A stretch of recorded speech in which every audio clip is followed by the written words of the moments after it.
할렐루야. 아멘. 아멘. 우리가 2023년도로 생각해보면 참 좋은 일도 있고, 때로는 좀 삶을 좀 힘들게 했던 그런 일들도 충분히 있지 않았겠습니까? 때때는 이 사람 때문에 참 기쁜 일도 있다가, 때때는 이 사람 때문에 시험 드는 일도 있을 수 있고, 때때로는 정말 이 상황이 항상 즐거웠는데 어느 순간 그 상황이 나로 하여금 절망되는 상황으로 만들기도 하는 그런 상황들이 생깁니다. 그러나 이러할 때에 우리는 어떤 상황이든지 우리의 중심을 잊지 않고 하나님께서 우리와 함께 하신다는 걸 믿고 달려가야 될 줄로 믿습니다. 우리에게 허락해 주신 이 모든 사람들 한 사람 한 사람 너무나 귀한 사람들이고 너무나 복된 사람들인 줄로 믿습니다.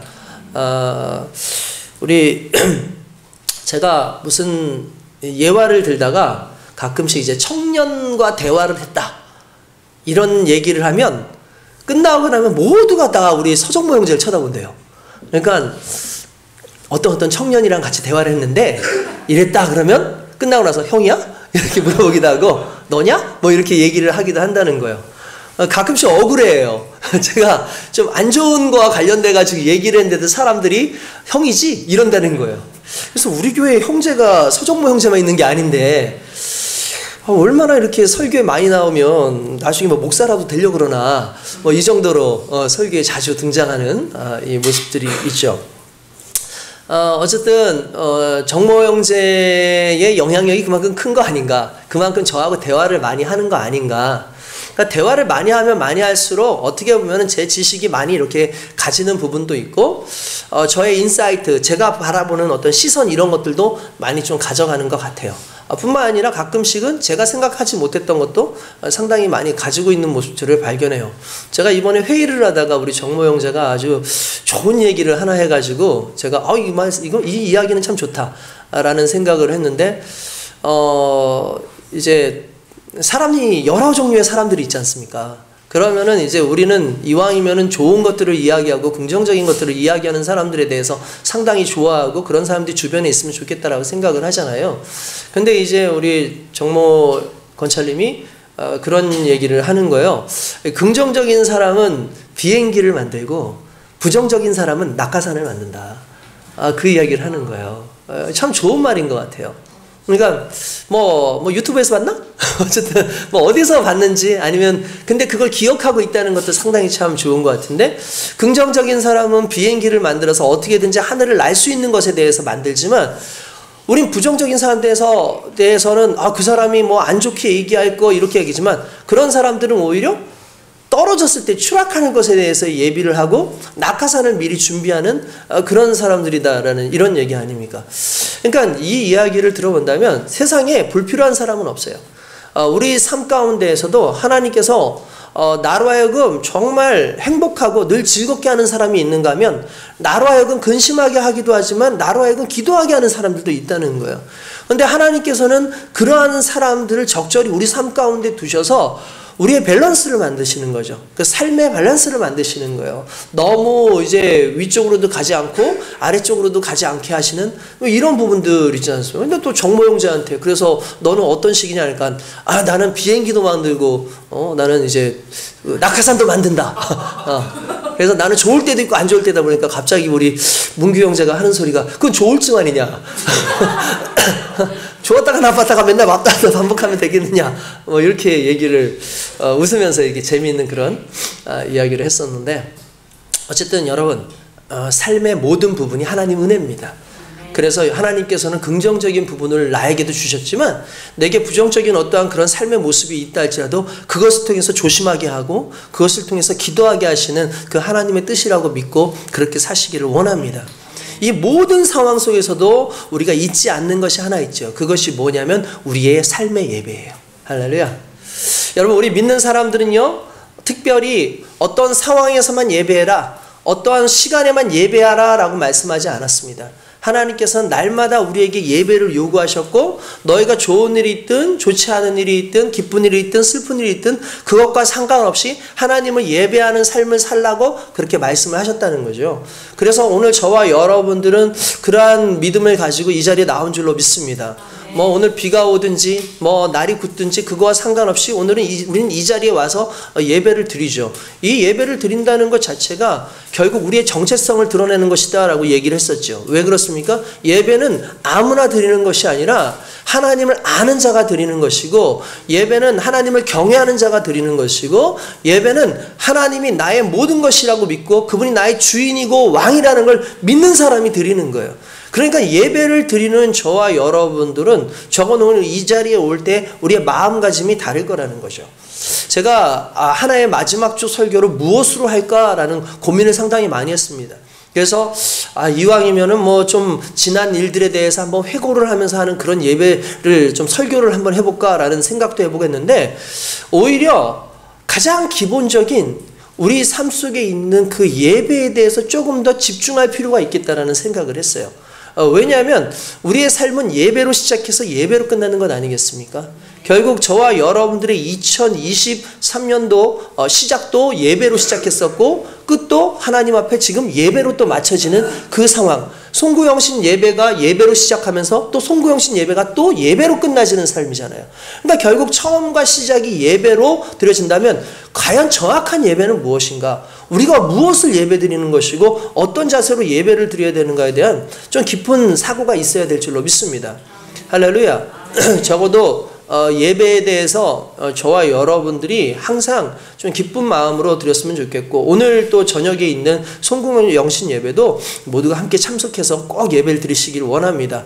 첫 해를 하나님께 영광 돌리는 그런 시간으로 갖는 것이 너무나 귀하지 않습니까? 여러분, 세상 사람들도요, 첫 해가 되면은 뭐 정동진을 간다든지 보신강 쪽 타종하는데 그 앞에 간다든지 그거 치는 거 보고 정말 해 떠오르는 거 보면서 자기의 소원을 빌고 무언가 한 해를 뭔가 좀 제대로 좀 살았으면 좋겠다라는 그런 바람을 갖잖아요. 정말 믿지 않는 그들도 나름대로의 바람을 담아가지고 그렇게 있는데, 우리 예수 믿는 사람들이 적어도 하나님 앞에 예배 드려서 정말 살아계신 하나님, 정말 우리의 소원을 이루시고 우리의 삶을 만지시는 그 하나님 앞에 예배를 드리기 위해서 정말 첫날을 그 하나님께 나와서 예배드린다는 것은 너무나 복되고 아름다운 것인 줄로 믿습니다. 그것을 정말 거룩한 것으로 드린다는 것은 더 귀한 일이죠. 최근에 이제 그 젊은 친구들, 특별히 19살에서 이제 20살이 넘은 우리 교회도 지금 몇 명이 있어요. 벌써 이제 아마 가슴 떨리는 그런 시간들이 아마 이제 곧 다가올 거라고 생각을 합니다. 그래서 이제 그 친구들한테 우리 교회 친구들 말고 이제 일반적인 친구들한테 성인이 되면은 제일 먼저 하고 싶은 게 뭐냐 그러니까 많은 친구들이 그 얘기를 해요. 술을 마시고 싶다. 이렇게 얘기를 했대요. 술을 마시고 싶다. 그러니까 이게 술을 먹는 것이 이제 합법화 되는 거잖아요. 어떻게 보면은 이제 식당에 가서 술을 달라 그래도 뭐 자연스럽게 술을 마실 수 있고 그렇다라는 거죠. 근데 이제 물론 이제 항상 금기되어 왔던 것이니까 그것에 대한 좀 갈망이 있다고는 생각을 하지만 좀 실망스럽긴 했어요. 약간.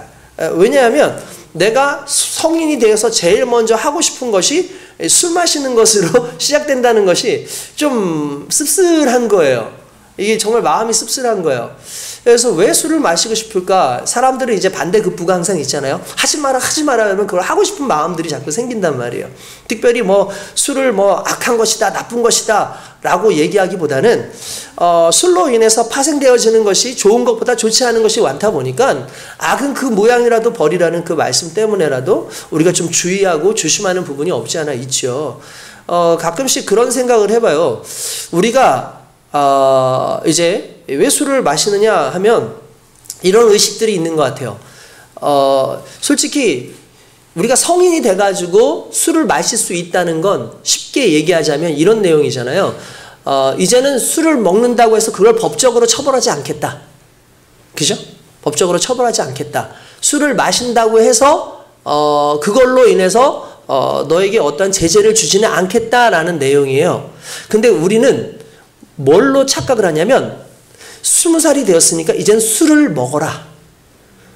술을 먹어도 된다가 자연스럽게 되는 거예요. 그러니까 이게 무슨 말인지 이해되시죠? 그러니까 이걸 법적으로 걸지 않겠다. 이걸 뭐라고 하지 않겠다. 라고 얘기를 하는 것이 그걸 권장하는 건 아니라는 거예요. 그러니까 우리가 이걸 알아야 돼요. 그러니까 아니다라는 해도 된다, 하는 거 가지고 뭐라고 하진 않겠다라는 것이 마치 해도 된다라는 그 의식을 가지고 살아가면 안 된다는 거죠. 그 신앙생활을 하면서도 마찬가지 아닙니까? 하나님께서 우리에게 끊임없이 많은 덕목에 대한 이야기들을 얘기하시잖아요. 우리가 하는 것에 대해서 자유함이 있기 때문에 그것을 할 수 있습니다. 그렇지만 해라라고 적극적으로 명령하고 있지는 않는 것들이 너무나 많잖아요. 신앙 안에서 덕이 되지 않는 것들, 하나님 앞에서 본이 되지 않는 것들, 그런 것들에 대해서는 정확하게 실은 금기시되어 있지만 그 부분에 대해서는 결과적으로 내가 책임을 져야 되는 부분이기 때문에 결국 내가 책임을 지는 부분에서 가장 중요한 것은 하나님의 말씀이에요.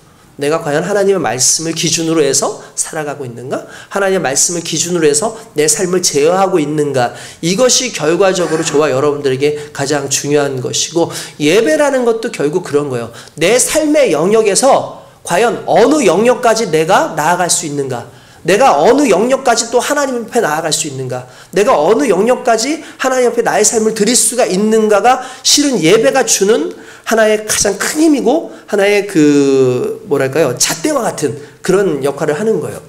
그러면 적어도 우리가 예배를 드림에 있어서 하나님 앞에 진정한 예배를 드릴 수 있기를 원합니다. 근데 문제는 뭐냐면 우리는 과연 무엇을 알고 예배를 드리는가? 우리는 아는 예배를 드리는가? 실은 오늘 그게 본문에 나와 있는 내용과 관련이 있어요.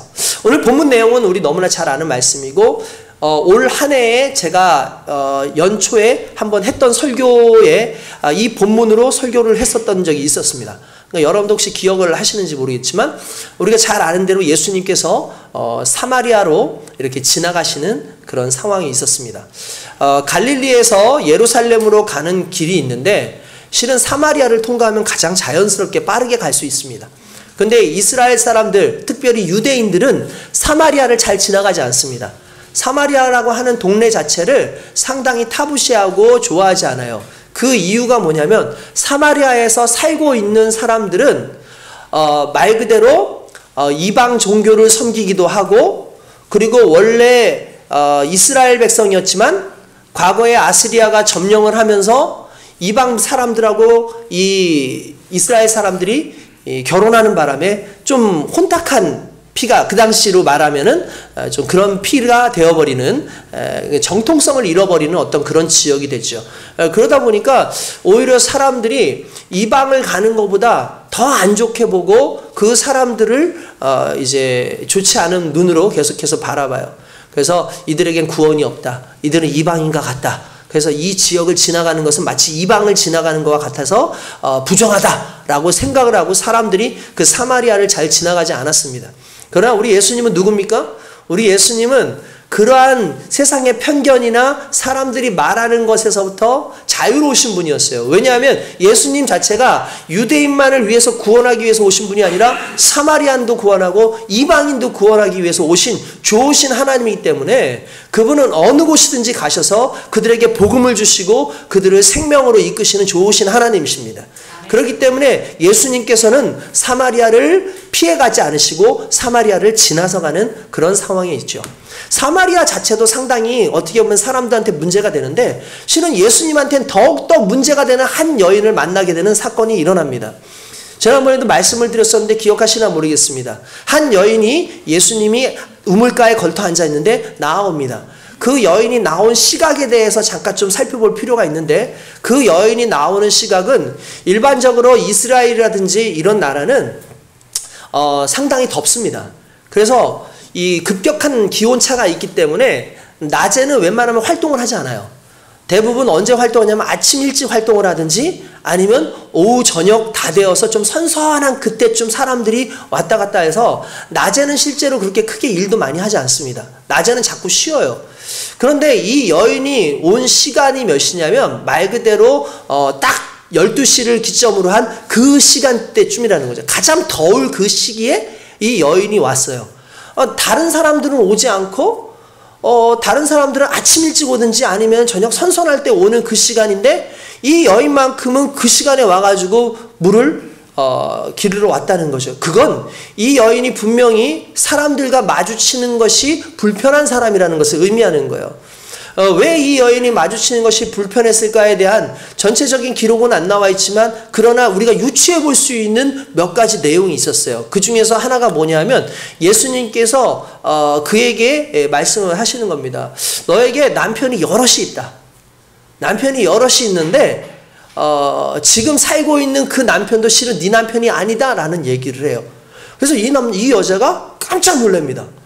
왜냐하면 실제로 그 여인에게는 남편이 여러 명이 있었고 그리고 지금 살고 있는 사람도 언제 자기를 떠날지 모르는 그런 상황이었어요. 그 내용에 대해서는 여러 가지 이유를 설명할 수 있는데 정확하게 나와 있지 않으니까 말할 수 있지만 뭐 어떤 사람은 상당히 음란한 여자라서 그냥 이 남자 저 남자랑 자주 사귀고 그렇게 특별히 헤어졌다가 또다시 사귀는 그런 여자였을 것이다 라고 얘기했지만 성경상에서 그런 여인들이 나오기가 쉽지는 않습니다. 그런데 오히려 이런 경우는 아마 계수제도에 의한 것일 가능성이 높아요. 계수제도라는 건 뭐냐 하면은 전에 한번 여러분 들었죠? 다말 이야기할 때 얘기해 줬었죠? 형님이 결혼을 했는데 죽었어요. 근데 아이가 없어요. 그러면 다음 둘째가 그 형수와 결혼을 해가지고 아이를 낳습니다. 근데 또 못 낳으면 그 다음 또 이제 아들이 또 취하고 그런 식으로 해가지고 아이를 낳을 때까지 취하는데 실제로 정말 안타까운 건 그렇다고 해서 완전히 자기의 아내가 되는 것도 아닌 거죠. 완전히 나의 신랑이라고 할 수도 없는 그런 상황인 거죠. 만약에 이게 맞다고 한다면 이 여자를 흔히 말하는 뭐라고 부를 수 있냐면 정말 어르신들 안 좋게 얘기하는 건 서방 잡아먹는 년이다. 이렇게 얘기를 했을 거라는 거죠. 그러니까 무슨 말이냐면 저 여자는 상당히 재수가 없어서 저 아주 서방을 그냥 갈아치울 수밖에 없는 그런 안 좋은 여자다. 막 이런 식으로 아마 사람들이 비난했을 가능성이 상당히 높아요.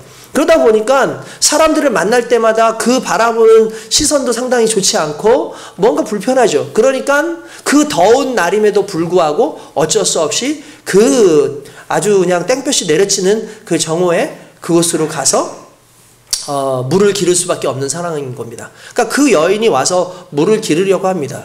그때 예수님께서 그렇게 얘기를 하시죠. 나한테 물을 한 잔 좀 줄 수 있겠느냐라고 물어봅니다. 근데 이 여인이 깜짝 놀래요. 왜 깜짝 놀래냐면 예수님의 복색을 보니까 유대인이에요. 유대인이라는 것은 말 그대로 사마리아인들과 상종하지 않는 유대 사람이라는 걸 의미하는 거예요. 그러니까 사마리아의 복색, 흔히 말하는 옷 모양과 유대인의 옷 모양이 다릅니다. 그러니까 유대인의 옷을 입고 거기 와가지고 물을 달라고 하니까 깜짝 놀란 게 원래 유대인들은 사마리아인들하고 상종하지 않기 때문에 말도 걸지 않아요.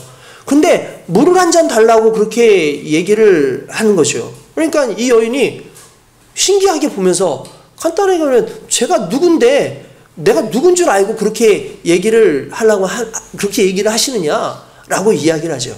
그때 예수님께서 여러 가지 말씀을 그와 하시면서 그에 대한 상황을 얘기해 주죠. 너는 이런 사람이다 라는 걸 얘기하시죠. 심지어는 뭐라고까지 얘기하시냐면은 예수님께서 그녀에게 하시는 말씀이 네가 내가 누군지 알았다면은 오히려 나한테 물을 달라고 했을 것이다 라고 얘기를 합니다.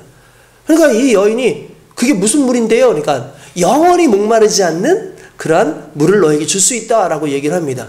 그러니까 이 여인이 깜짝 놀래가지고 내게 그 물을 주십시오 라고 얘기를 하죠.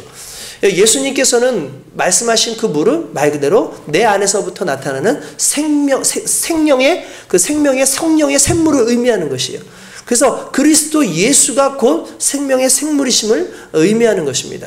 근데 어쨌든 이런 모든 상황 속에서 이 사람이 보니까 보통 사람은 아닌 것 같아요. 그래서 예수님에게 가서 뭐라고 물어보기 시작하냐면은 갑자기 뜬금없이 예배에 대해서 물어보는 겁니다. 오늘 나오는 게 그 내용이에요. 그래서 예배에 대해서 말하는 게 뭐냐면 우리 조상들은 이 산에서 예배를 드리는데 당신들 얘기를 들어보니까 예루살렘에서 예배를 드린다고 하더이다 라고 그렇게 얘기를 합니다. 그러니까 예배에 대한 문제를 거론한 거예요. 자, 여기에서 예배에 대해서 예수님께서 말씀을 이제 하시기 시작을 합니다. 여기서 일단 먼저 배경을 좀 알려드릴게요. 여러분들한테 좀 배경을 알려드려야 될 것 같아요. 왜 그러냐면 사마리아와 그리고 우리 알고 있는 예루살렘은 실은 같은 민족의 배경 안에서 지금 들어온 거예요. 가나안 땅이에요. 가나안 땅에 이스라엘인데 이스라엘의 한 부분에 사마리아가 있고 하나는 예루살렘이 있어요. 예루살렘엔 유대인이 살고 있고 사마리아에는 말 그대로 옛날 북이스라엘 사람들이 이제 흔히 말하는 혼혈이 되어서 거기서 살고 있는 겁니다.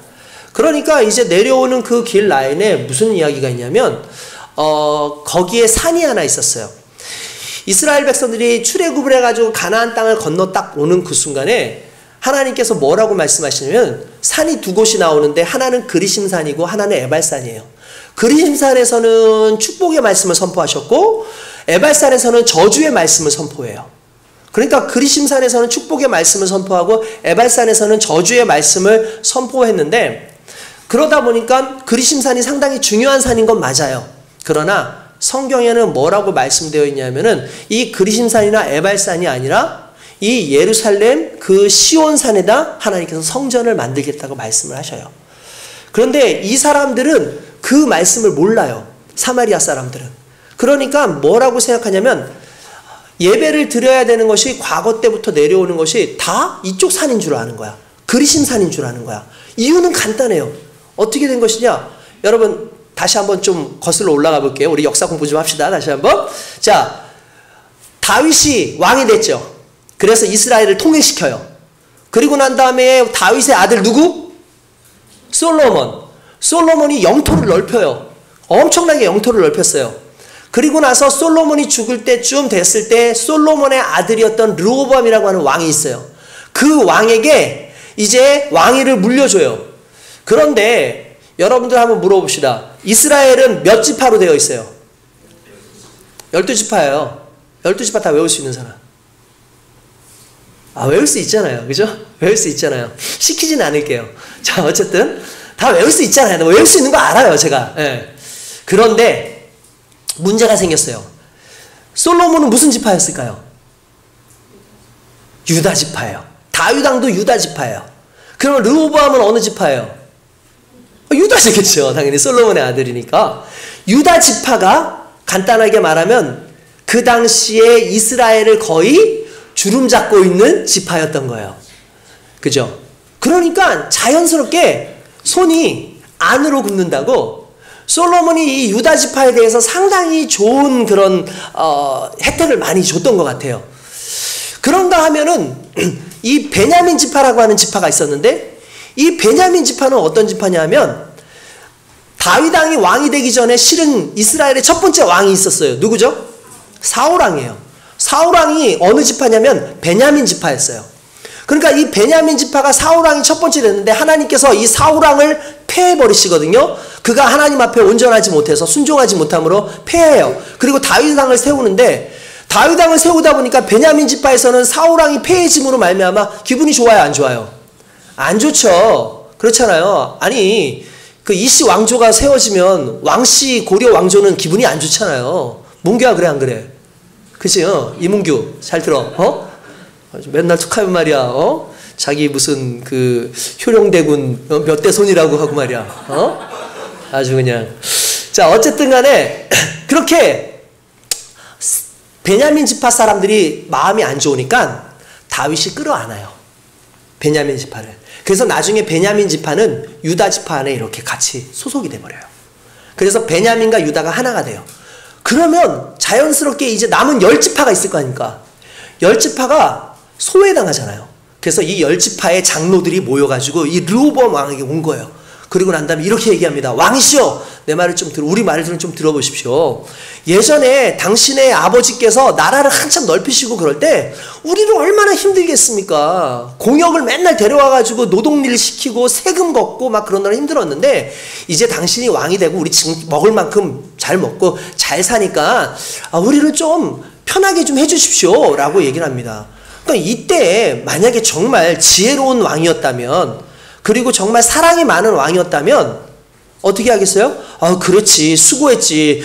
내가 좀 이제는 좀 여러분들한테 많이 좀 나눠주기도 하고 여러분들의 노동도 좀 줄여주고 그리고 여러분들의 세금도 좀 깎아주겠다. 이렇게 얘기해야 되는 거 아닙니까? 근데 욕심이 많았어요. 게다가 지혜가 없었어요. 여러분 지혜가 있어야 됩니다. 그러니까 하나님을 두려워하고 좀 지혜가 있어야 되는데 지혜가 없다 보니까 뭐라고 얘기하냐면 오히려 젊은 사람들 주변에 있는 사람들 말을 듣고 뭐라고 얘기하냐면 이렇게 얘기해요. 야, 너 지금 너희들 얘기 잘했다. 지금 너희들 지금 이렇게 얘기를 하는 걸 보니까 너희들이 지금 편하구나. 니들이 지금 나한테 이렇게 얘기하는 거 내가 별로 무섭지도 않고 뭔가 좀 편하다고 생각하는 거야. 좋았어, 알았어. 우리 아버지가 너희들을 채찍으로 만약에 다스렸다면 나는 철몽둥이를 가지고 너희들을 다스릴 테니까 앞으로 그딴 소리 하지 말아라! 하고 이렇게 소리를 지르고 윽박 지르고 아주 그냥 그 사람들을 내몰아서 보냈어요. 그랬더니 이 10지파 사람들이 갑자기 화를 내면서 뭐라냐면 너만 왕 될 수 있냐? 아니 너만 왕 될 수 있냐고. 우리가 너만 섬길 것 같아? 시끄러. 이제 앞으로 너희는 더 이상 섬기지 않겠어.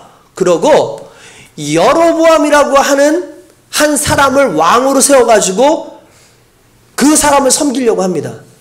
그러니까 이 르호보암이 어떻게 이럴 수 있나 그러는데 이 사람들이 르호보암을 죽이려고 하니까 르호보암이 확 도망쳐서 나오고 결국은 10지파는 북쪽으로 가서 북이스라엘, 그리고 아래에 남아있는 르호보암과 다른 지파의 사람들은, 유다 지파는 그냥 유다가 거의 하나니까 남유다 이렇게 해가지고 두 나라로 계속 유지가 돼요. 서로 전쟁을 치르려고 그랬지만 실은 그렇게 나눈 것이 하나님의 뜻이었어요. 하나님께서 그렇게 뜻을 딱 두시고 난 다음에 나누게 하신 다음에 이스라엘 백성들이, 북이스라엘 백성들은 북이스라엘대로, 남유다는 남유다대로 그렇게 계속 서로 대치한 상황에서 우리처럼 남북이 이렇게 나눠진 것처럼 그런 식으로 계속해서 살아왔던 겁니다. 그런데 특징이 있었어요. 여로보암이라고 하는 이 왕이 보니까 가장 불안불안한 요소가 하나 있었어. 그게 뭐냐면 솔로몬 왕 때 아주 유명한 거 하나가 지어졌어요. 뭘까요? 솔로몬 왕 때 정말 유명한 거, 솔로몬 성전이 지어졌어요. 솔로몬 성전이 지었는데 그거를 어디다 지었을까요? 예, 이 남유다의 수도인 예루살렘에다가 지은 거예요. 그래서 모든 사람들이 예배를 드리기 위해서 어디로 오나요? 예루살렘으로 모이는 거예요. 자, 여러분, 나라가 반으로 쪼개졌습니다. 그런데 이 여로보암은 두려워요. 무엇이 제일 두려울까요? 명절만 되면 이스라엘 백성들이 동동동동 거리기 시작해. 어디로 안 가서? 예루살렘의 성전을 안 가기 때문에. 그러니까 만약에 이 사람들이 이탈을 해가지고 예루살렘 성전으로 간다 그러면 여로보암은 진짜 어렵게 얻은 왕권인데 지금 무너지게 생겼잖아요. 그러니까 이 사람이 어떻게 하냐면 안 되겠다. 내가 이 사람들의 마음을 좀 녹여야겠다 싶어가지고 그 당시에 그리심산 근처에 베델이라는 곳에다가 송아지, 금송아지 하나 만들어가지고 하나 놓고 또 하나를 더 만들어가지고 저 위쪽에 있는 단이라고 하는 곳이 있는데 단에다가 하나 놓고 이제 앞으로 우리는 여기에서 하나님을 섬긴다. 그리고 이 금송아지가 바로 너희를 가나안 땅으로 이끌어온 애굽에서 탈출시킨 너희 하나님이다. 이렇게 얘기를 해버린 거예요. 여러분, 이 문제가 많죠? 그죠? 일단은 첫 번째 뭐가 문제예요? 네, 하나님을 우상으로 만들었다는 것이 문제죠. 보이지 않는 하나님을 우상으로 만들었다는 것이 또 문제인데 또 거기에다가 우상을 섬기는 문화가 너무나 자연스럽게 정착할 수밖에 없는 그 상황이 된 거예요. 그렇게 돼가지고 그때부터 이스라엘이라고 하는 모든 나라가 그때부터는 베델에서 예배를 드리고 심지어 나중에는 시대가 지나가면서 그리심산에다가 성전을 만들어버려요. 그래서 그리심산에다가 예배를 드리는 그런 상황들이 오게 되고 나중에 한 몇백 년이 지나고 난 다음에 아시리아라는 나라가 훅 하고 쳐들어와가지고 이 북이스라엘이 멸망을 당해요. 멸망을 당하는 그 순간에 사마리아가 수도였는데 그 수도에 머물러 있었던 이스라엘 사람들을 외부에 있는 외부인들을 다 데려와서 이방인들을 데려와서 결혼을 시켜가지고 그때 혼혈이 돼가지고 말 그대로 이스라엘의 정통성을 잃어버리는 그 상황이 된 거죠. 그러면서 그 사람들은 그냥 그렇게 알고 계속 예배를 드렸던 거예요. 자, 여러분, 이쯤 되니까 대충 내용이 뭔지 알겠죠? 예. 그러면 지금까지 사마리아인들이 예배를 드리는 건 어떤 예배였던 거예요? 사마리아인들이 예배를 드리는 건 말 그대로 잘못된 예배를 드리고 있는 거예요. 잘못된 예배. 근데 왜 잘못된 예배를 드리냐? 그러면 이 사람들은 성경이 없었냐? 성경이 없었을까요? 있었어요. 성경이 있었는데 한 가지 아쉬운 건 그들이 가지고 있는 성경은 딱 모세오경 딱 5권이었어요. 근데 남유다 사람들은 성경을 모세오경만 가지고 있는 것이 아니라 예언서도 다 가지고 있고 그렇겠죠. 그러니까 모세오경에는 어디에서 하나님의 성전이 지어질 것에 대한 예언이 나오지 않지만 예언서에는 정확하게 예루살렘에 하나님께서 성전을 지을 것에 대해서 아예 말씀을 하셨단 말이에요. 그러니까 이 사람들은 아무것도 모르고 예배를 드리는 거예요. 그걸 모르기 때문에 그들은 어떻게 예배를 드냐면 막 드려요. 여러분, 근데 놀라운 것은 성경에 보면은 우리 한번 봅시다. 22절 한번 볼게요. 22절에 보면 같이 읽어볼까요? 시작. 너희는 알지 못하는 것을 예배하고 우리는 아는 것을 예배하노니 이는 구원이 유대인에게서 남이라. 할렐루야. 예수님께서 그 말씀을 하시는 거예요. 이 여인이 와가지고 아니 우리는 그리심산에서 해발 800m 되는 이 그리심산에서 예배를 드리고 있는데 당신들은 저 예루살렘에서 예배를 드린다고 하니 이게 맞는 겁니까? 하고 물어보는 거죠. 이렇게 얘기한 것은 어떻게 보면은 자기들이 섬기는 것이 결코 틀리지 않다. 우리의 믿음은 헛된 것이 아니다라는 걸 얘기하고 싶어서 그런 수도 있어요. 그러나 예수님께서 딱 한마디로 하셨어요. 너희는 예배를 드리긴 드리는데 너희는 모르는 것을 예배드리고 우리는 아는 것을 예배드린다라고 얘기한다는 거죠. 여러분, 제가 오늘 이것을 왜 키포인트로 잡았냐면 우리가 그러고 있다는 거예요. 오늘 수많은 사람들이 예배를 드리는데 모르는 것을 예배드려요. 예배가 무엇인지 모르고 예배드려요. 정말 얼마나 수많은 사람들이 예배가 무엇인지 정말 내가 드리고 있는 예배가 진정한 예배인지 내가 누구에게 예배를 드린지도 모르고 습관적으로 그냥 예배에 와서 시간만 때우고 그냥 오늘 이 예배의 순서가 끝나면 된다라고 생각을 한다는 거죠. 근데 하나님께서는 그렇게 말씀하지 않는다는 거예요. 너희는 아는 것을 예배해라. 너희는 아는 것을 예배하라 라고 말씀하시는 거죠. 여러분들은 누구를 예배하고 있습니까? 오늘 저와 여러분들은 누구를 예배하고 있습니까? 오늘 저와 여러분들이 예배드리는 분은 우리 좋으신 하나님이 맞습니다. 할렐루야. 뿐만 아니라 우리가 오늘 예배드리고 있는 분은 바로 그리스도 예수 우리의 주 하나님이십니다. 여러분, 그것을 알고 예배를 드리는 것과 그냥 나와서 내 복을 빌고 그냥 이 시간을 채우고 가는 것과는 여러분 그 질적으로 다르고 아예 그 예배의 모습 자체가 상당히 다르다는 걸 여러분 알아야 돼요. 여러분, 모르고 예배를 드리게 되면 어떻게 되는 줄 아십니까? 말 그대로 엉뚱한 삶을 드립니다. 예배는 드려요. 근데 모르면 엉뚱한 예배를 드리게끔 되어 있다는 사실이에요. 엉뚱한 예배를 드리기 시작하면 하나님과의 관계가 무너지게 되어 있습니다. 우리가 잘 아는 가인과 아벨의 이야기 있죠? 가인은 무엇을 드렸고 아벨은 무엇을 드렸습니까? 아벨은 양치는 사람이었습니다. 그리고 가인은 농사를 짓는 사람이었습니다. 둘이 같이 이제 1년 중에 하루를 하나님 앞에 예배를 드리는 날에 예배를 드리는 그때에 아벨은 양을 잡아가지고 양의 기름까지 다 태워가지고 향기로운 예배를 하나님께 드립니다. 그런가 하면은 이 가인은 그냥 자신의 땅의 소산을 가지고 예배를 드렸어요. 원래 예배에는 반드시 희생이 있어야 됩니다. 희생이 있어야지만 돼요. 그래서 예배라는 건 말 그대로 내가 이걸 드림으로 말미암아 나를 대신해서 이걸 드립니다라는 의미가 있기 때문에 나 대신에 희생이라는 이 개념이 들어가는 거거든요. 그러니까 적어도 아벨에게 있어서는 예배가 무엇인지 알고 있었다는 거예요. 그리고 하나님이 무엇을 기뻐하시는지 알았다는 거예요. 정확하게 하나님 무엇을 기뻐하실지 알고 그 하나님이 원하시는 것을 드리는 게 예배인 거죠. 여러분, 예배라는 것은요, 내가 드리고 싶은 걸 드리는 게 아니라 하나님이 원하시는 걸 드리는 거예요. 예배는 내가 드리고 싶은 대로 드리는 게 아니라 하나님께서 기뻐하시고 하나님께서 무언가 원하시는 것을 내 삶을 맞춰서 드리는 것이 예배인 거예요. 가인은 그렇게 드리지 않죠. 가인은 땅의 소산물을 가지고 드립니다. 뿐만 하나님에 대해서 기뻐함이나 하나님에 대한 어떤 경외함으로 드린 것이 아니라 그냥 자기 생각대로 자기 계획대로 드렸다는 거죠. 하나님께서는 가인의 예배를 받지 않으시는 이 안타까운 모습이 등장하지 않습니까? 또한 우리 스스로가 하나님 앞에 예배를 드릴 때 가장 잘못할 수 있는 게 뭐냐면 드려놓고도 하나님께 욕먹을 수 있어요. 가끔씩 여러분들 그런 거 있지 않습니까? 누가 선물을 줘요. 그러면서 꼭 이렇게 줘요. 아, 이거 내가 너무 좋아하는 건데 너 주는 거야. 근데 난 너무 싫어하는 거야. 있어요, 없어요? 있을 수 있잖아요. 선물은 어떻게 줄 때 가장 좋은 거예요? 그 사람이 필요한 걸 주는 게 가장 좋은 거잖아요. 그런데 그 사람이 이걸 필요도 하지 않은데도 불구하고 그냥 내가 좋아하기 때문에 그 사람한테 이걸 너도 한번 해봐 라고 준다는 것 자체는 오히려 그 사람으로 하여금 피곤하게 할 수 있는 일이라는 거예요. 하나님께도 마찬가지예요. 하나님이 무엇을 기뻐하는지 무엇을 원하는지로 예배를 드려야 되는데 내가 좋아하는 대로 내 방식대로 내 생각대로 예배를 드리는 이 모습이 오늘 저와 여러분들에게 있어요. 오늘 여러분들 어떤 마음으로 이 자리에 왔습니까? 여러분들 진짜 감사가 있습니까? 여러분들 이 자리에 기쁨이 있습니까? 여러분들 오늘 이 자리에 정말 적어도 왔을 때 그 하나님께 내 인생을 구원하신 그 하나님 앞에 내가 정말 나의 모든 것을 드리겠다라는 그 마음으로 여러분들 이 자리에 있습니까? 만약에 그렇게 있다면 진정한 예배자로 서게 되는 줄로 믿습니다. 그러나 그런 것이 아니라 그냥 내가 뭐 가지고 있는 거 뭐 좀 드리면 되지.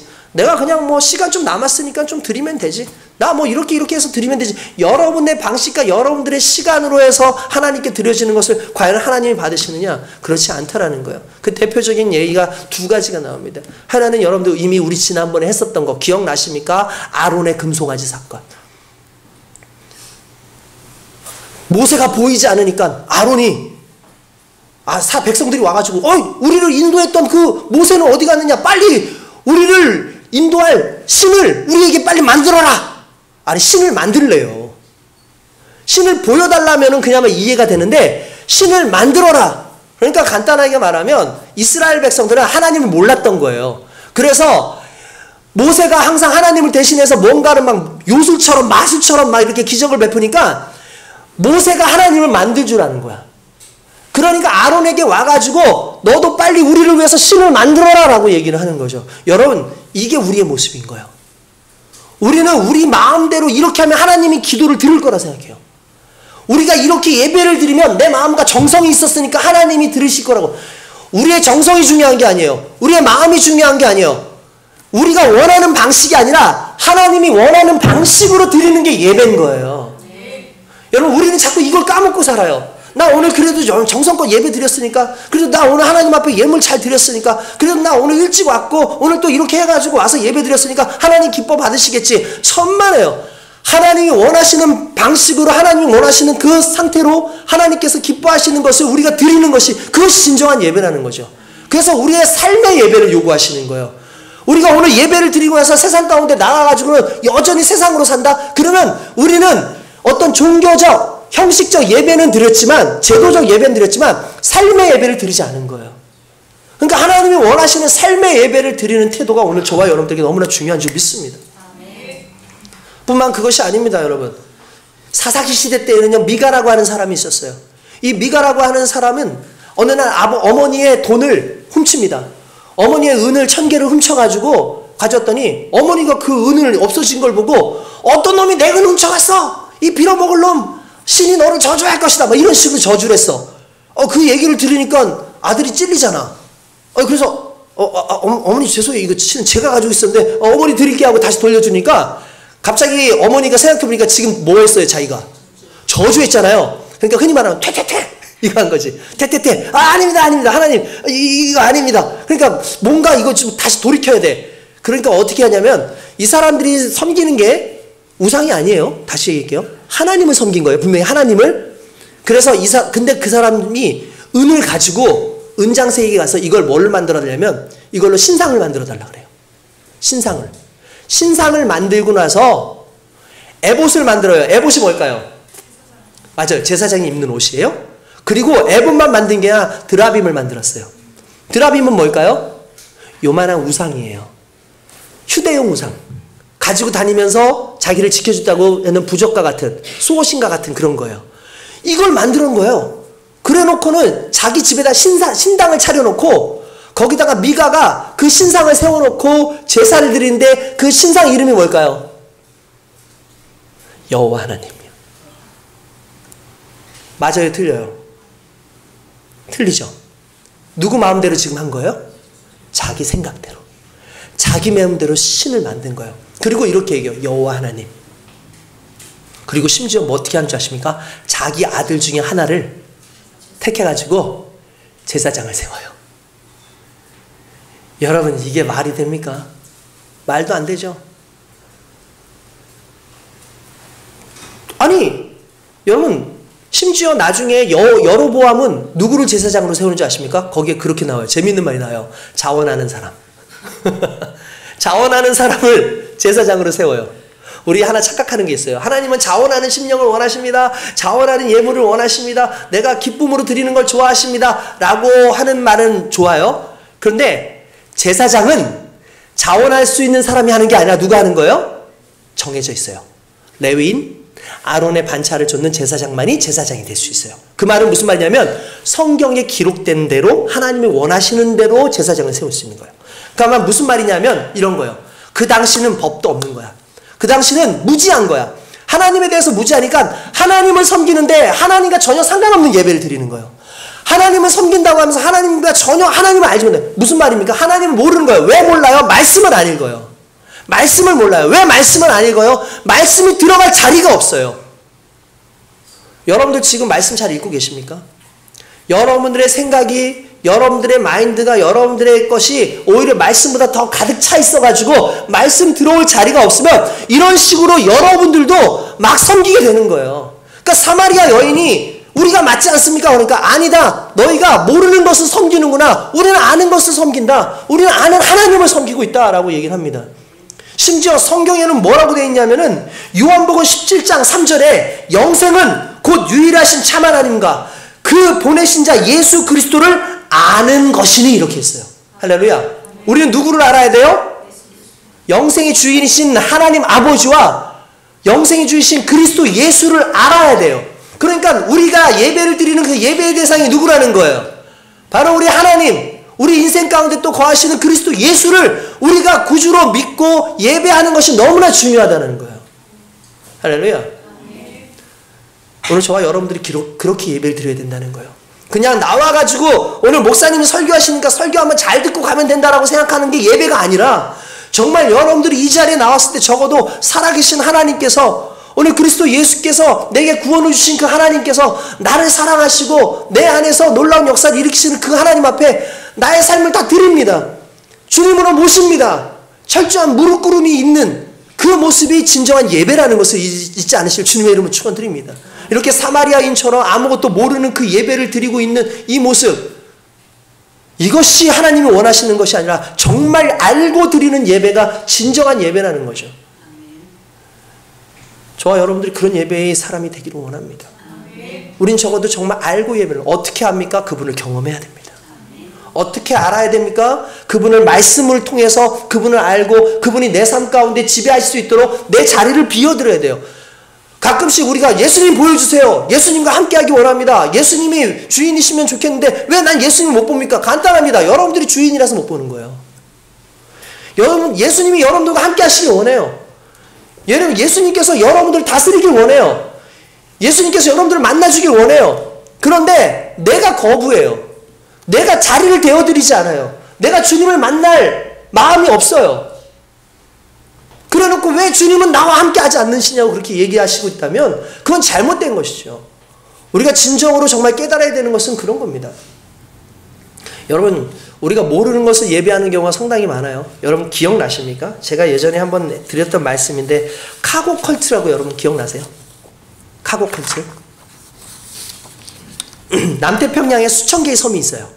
수천 개의 섬이 있습니다. 그 섬에서 세계 2차 대전 때에 어떤 일이 있었냐면 여러 섬 중에 한 섬에 미군들이 거기다가 공항을 만듭니다. 흔히 말하는 그 활주로를 만들었어요. 활주로를. 왜냐하면은 일본이 쳐들어와가지고 진주만 공격을 하고 난 다음에 일본을 쳐들어가야 되는데 본토에서부터 가려니까 너무 먼 거예요. 그러니까 남태평양의 섬들 중에서 몇몇 섬들에게다가 거기다 활주로를 만들고 군인을 배치시켜가지고 거기다가 수많은 군수품들을 가져다 놓고 여차시 가면은 거기에서 그냥 비행기로 가든지 배로 가든지 일본을 가면 금방 가는 거예요. 일본까지. 그러니까 그렇게 전쟁을 치르기 위해서 그렇게 놉니다. 그런데 중요한 건 거기에 사는 원주민들이 보니까 어느 날 어떤 사람들이 오더니 갑자기 막 개간을 하더니 활주로를 쫙 만들어. 이 활주로가 뭔지는 모르겠는데 좀 긴 그런 곳이에요. 그러더니 갑자기 관제탑 같은 거를 만들어요. 그리고 사열대들이 막 서가지고 막 이렇게 서 있더니 갑자기 하늘에서부터 큰 철로 만든 새가 한 마리가 날아오는 거예요. 슉 하고더니 딱 내려와요. 그게 뭐예요?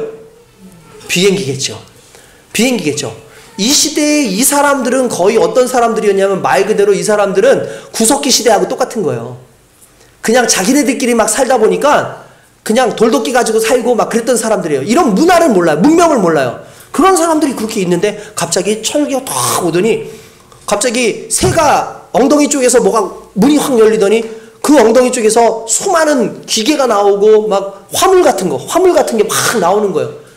그러니까 미군들이 그 화물을 가지고 막 쓰기 시작하는데 그 화물을 열어보니까 거기에 빵도 나오고 초콜릿도 나오고 막 그러는 겁니다. 그러니까 이 원주민들한테 이걸 나눠주는 거예요. 그러니까 이 사람들이 먹는 거 너무나 맛있는 거야. 그리고 막 열병이 났는데 아스피린 같은 이런 거 알약 2개를 딱 주니까 먹고 나니까 어떻게 돼? 열이 다 떨어지는 거예요. 그러니까 이 사람들이 야 희한하다. 근데 더 재밌는 건 이 군인들이 일도 안 해. 가끔씩 한 번 오는 그 이상한 큰 새가 오면은 그 다음부터 뭐가 와? 화물 같은 게 막 나온단 말이에요. 그럼 그거 가지고 먹고 사는 거예요. 근데 그걸 자기네들도 먹고 하니까 이 사람들이 막 옷도 입고 막 하니까 너무 편한 거야. 수많은 기계들을 주니까 너무 좋은 거예요. 그러던 어느 날 이 큰 새가 사람들을 다 태우더니 날아갔어요. 그런데 안 오는 거예요. 안 오는 거예요. 그러니까 이제 전쟁이 끝났으니까 이 사람들 간 거 아니에요. 이 사람들이 왜 안 보이지 아무도? 왜 안 보지? 다 왜 이 사람들이 안 보이지? 고민을 하고 있는 거죠. 그러다가 이 사람들이 생각을 한 거야. 이 큰 새가 날아와야 되는데 이 큰 새는 하나님이 보낸 거다. 분명히 신이 보낸 거다. 그러니까 이 신이 분명히 언젠가 올 텐데 이 신이 오게 하려면은 우리가 그 미군들이 했던 방식으로 뭔가 해야 된다 생각을 해가지고 어떻게 하냐면 대나무 같은 걸로 관제탑을 만들어요. 그 대나무 같은 걸로. 그리고 이렇게 고글 같은 거, 안경 있죠. 안경 같은 걸 이렇게 껴요. 대나무로 된 안경 같은 거를 끼고, 그리고 심지어는 이렇게 나무로 총을 만들어요. 그리고 일렬로 딱 써가지고 막 하면서 행진을 해요. 사진 한번 보여주실래요? 사진 한번. 이게 제가 뻥치는 게 아니에요. 여러분. 실제로 남태평양에, 그래서 근데 중요한 건 그렇게 하면 비행기가 온다고 생각한 거예요. 근데 왔을까요? 안 왔을까요? 안 오죠. 근데 여러분들 그 사람들이 멈출까요? 안 멈출까요? 안 멈췄어요. 지금까지도 해요. 여러분 보세요. 지금 사진 하나 보여드릴게요. 자, 첫 번째 이 사진을 보십시오. 여기 비춰주셔도 돼요. 여기. 자, 요거 먼저 하세요. 안경이에요. 누가 쓰는 걸까요? 네, 그 비행사가 쓰는 안경이에요. 비행사가 쓰는. 그 다음 거 보여주세요. 이게 뭔지 아세요? 여러분 가슴에 뭐라고 써져 있어요? USA. USA라고 써져 있죠. 왜 써져 있을까요? 군인들 옷을 보니까 USA라고 써져 있거든요. 그러니까 저런 총을 만들어가지고 이 사람들이 이렇게 하는 거예요. 그 다음 거 한번 보여주시겠어요? 요 비행기예요, 저게 일종의. 그러니까 저런 모양을 만들어서 저걸 계속해서 저 앞에서 기도를 하는 거예요, 이 사람들이. 네. 그 다음에 보시면 이 사람이 추장이에요. 추장은 이렇게 뭘 입어요? 네, 멋진 제독의 그 군복, 그 대장의 군복을 입어요. 왜냐하면 대장이 이렇게 하니까 비행기가 날아가지고 하잖아요. 자, 여러분 이걸 보고 카고 컬처라 그래요. 무슨 말이냐면 화물 숭배 사상. 이 사람들은 원리를 알아요, 몰라요? 모르는 거예요. 그러니까 그 사람들이 하던 방식대로 그냥 하는 거예요. 그러면 어느 날 비행기가 날아올 거라고 생각을 하는 거예요. 근데 우리가 그래요. 열심히 새벽기도 가면 될 거라 생각해요. 열심히 우리가 무언가를 하면 될 거라고 생각해요. 열심히 무언가 하면 될 것 같아요. 물론 새벽기도 가면 되죠. 하나님이 은혜를 주시죠. 그런데 새벽기도 가는 자체가, 주일 예배 드리는 자체가, 그게 하나님께 예배드리고 하나님께 기적이 일어나는 거라고 착각하는 거예요. 본질을 모르기 때문에 그러는 거예요. 우리는 어쩌면 우리가 예배드리는 게 이것과 다를 바 없다라는 거예요. 여러분도 그런 식으로 예배드리지 않습니까? 헌금 많이 내면, 11조 많이 내면 하나님께서 더 많이 줘요. 11조 많이 내면 하나님이 기뻐하시죠. 왜냐하면 그 11조를 통해서 더 많은 곳에 나눌 수 있으니까. 그렇죠? 여러분들이 예배 맨날 시간 맞춰가지고 오면 정말 하나님 기뻐하시죠. 왜냐하면 이 예배를 여러분들이 적어도 마음 가운데 기억하고 오는 거니까. 그런데 내가 누구한테 예배를 드리는지 알아야죠. 내가 왜 예배를 드려야 되는지 알아야죠. 할렐루야. 오늘 저와 여러분들 그렇게 되길 원합니다. 더 중요한 게 있습니다. 하나님께서 이렇게 말씀하시니까 이 사람에게 이렇게 얘기하십니다. 근데 너 한 가지 틀린 거 있어. 너 잘 모르는 거 있다. 21절 보니까 이렇게 합니다. 예수께서 이르시되 여자여 내 말을 믿으라. 이 산에서도 말고 예루살렘에서도 말고 너희가 아버지께 예배할 때가 이르리라. 할렐루야. 무슨 말인지 아십니까? 장소가 아니라는 거예요. 이 장소가 아니고 저 장소가 아니라 장소보다 중요한 게 때라는 거예요. 무슨 때일까요? 하나님을 만나는 때. 예수님을 만나는 때. 그곳에서 예배가 일어난다는 거예요. 그러니까 어떠한 장소에서 예배를 드리는 게 아니라 오늘 하나님을 만나지는 그때에 내가 낮아지고 그분을 예배드리는 놀라운 영광이 그 안에서 일어난다는 거예요. 그리고 예수님께서 말씀하시는 건 뭡니까? 그래서 하나님은 영이시니 너희가 신령과 진정으로 예배드려야 된다. 무슨 말입니까? 성령 안에서 진리이신 예수 안에서 예배드려야 된다. 그분을 만날 때 진정한 예배가 생긴다는 거예요. 그러니까 여러분들 진정한 예배를 어떻게 드리는 거예요? 그리스도 예수 안에서 드리는 거예요. 성령 안에서 드리는 거예요. 그 성령을 경험할 수 있기를 원합니다. 그 성령이 저와 여러분들을 붙잡아 주시기를 원합니다. 그 은혜 속에서 살아갈 수 있기를 원합니다. 여러분 결국 그거예요. 뭐 저 교회 가면은 잘 될 수 있대. 아이 뭐 저쪽 기도원에 가면은 뭐 문제가 해결된대. 그딴 소리 하지 말고 그런 곳 찾아다니지 말고 오늘 나와 함께 하시는 하나님, 오늘 나를 만나 주시는 하나님, 오늘 나를 만나시는 그리스도 예수를 저와 여러분들이 경험하는 그 순간이 우리 삶 가운데 가장 큰 예배의 순간인 줄 믿으시기 바랍니다. 오늘 이 예배가 저와 여러분들에게 그런 예배가 될 수 있기를 원하고 2024년도는 어떤 장소를 찾아다니는 인생이 아니라 하나님을 만나는 그때가 오늘이길 원합니다. 그리스도 예수와 함께하는 그 신령한 그 진정으로 드려지는 예배의 때가 오늘 이 시간이길 원합니다. 내 날마다이기를 원합니다. 그러므로 삶이 예배가 되는, 모르는 것을 예배하는 것이 아니라 아는 것을, 아는 하나님을 예배하는 저와 여러분 될 수 있길 주님의 이름으로 축원드립니다. 기도하겠습니다.